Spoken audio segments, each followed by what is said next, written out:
Hey everyone, welcome back to my channel, and today I'm going to talk about what happened after my last conversation with Kurt.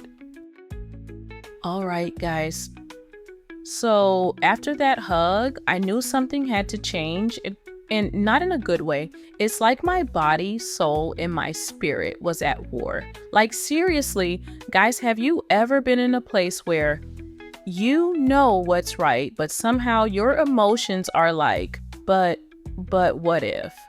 I prayed, like really hard. I went to church that weekend and just sat there staring at the altar. I thought about confessing to someone, but my mind whispered, they're just gonna judge you.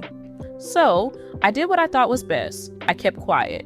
Kurt and I talked about it, about how we can't let things escalate, about keeping our friendship clean, very clean and clear. But truth be told, I knew it was easier said than done.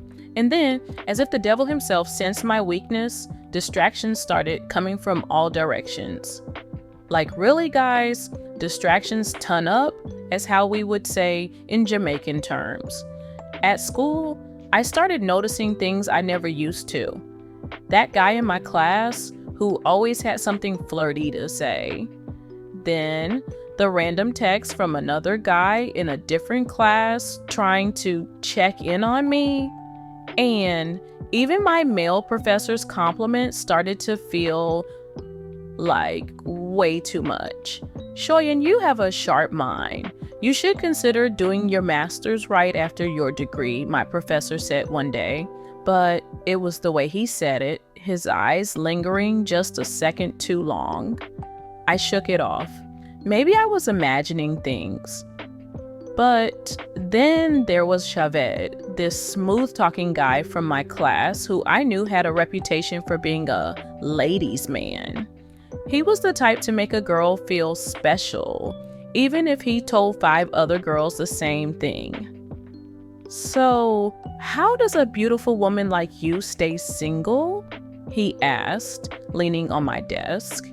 I laughed it off, but inside I knew what was happening. The enemy was setting up a perfect storm. Studying was only becoming harder and harder. Whenever I sat down to study, my mind wasn't focused. The hug with Kurt, the tension, the fact that I suddenly had guys at school acting interested in me. I tried to bury myself in books. I prayed more than ever, but at night I'd sit on my bed feeling empty. God, why is this so hard? I whispered one night. I wanted to call Kurt, but I didn't. I was scared. Scared that just hearing his voice would stir up what I was trying to suppress. So I stayed silent. For 3 weeks, me and Kurt barely spoke. Then, out of nowhere, he texted, "Hey Shoyan, I was wondering, are you okay? How are things with groceries? I can drop off some stuff for you. Well, if you don't mind, that is." I stared at my screen. Part of me wanted to say no, that I was fine, that I was strong, that I didn't need him coming around. But another part of me missed him. So I replied, actually, that would be really helpful. The evening Kurt showed up, I felt different. My heart raced when I saw his car pull up. I watched as he stepped out, looking good as ever in his dark jeans and white shirt.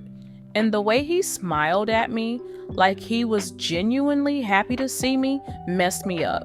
He handed me the groceries and leaned against the doorway.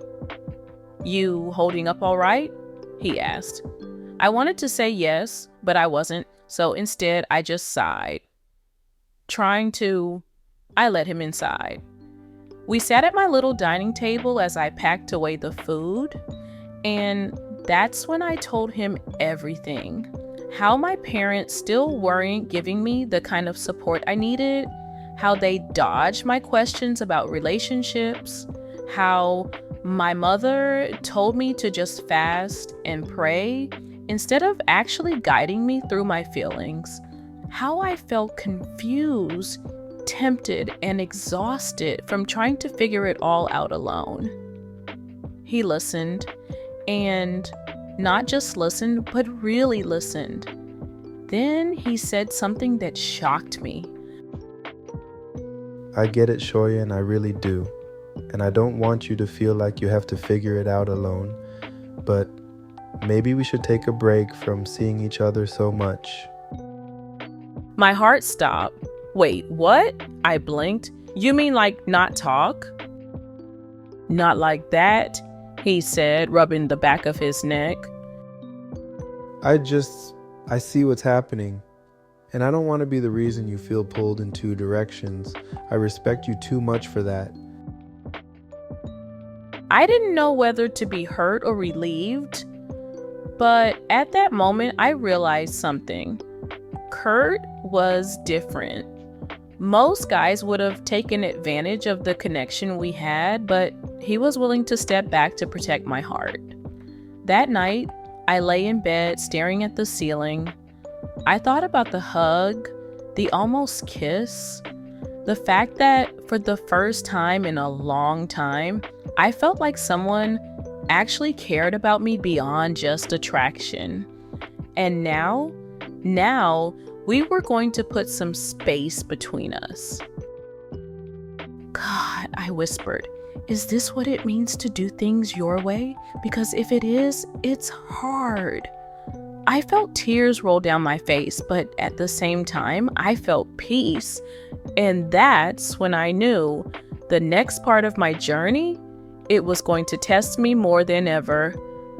But guys, what happened 2 weeks later, I was not ready for it. And if you thought things were intense now, you have no idea what's coming next. Stay tuned.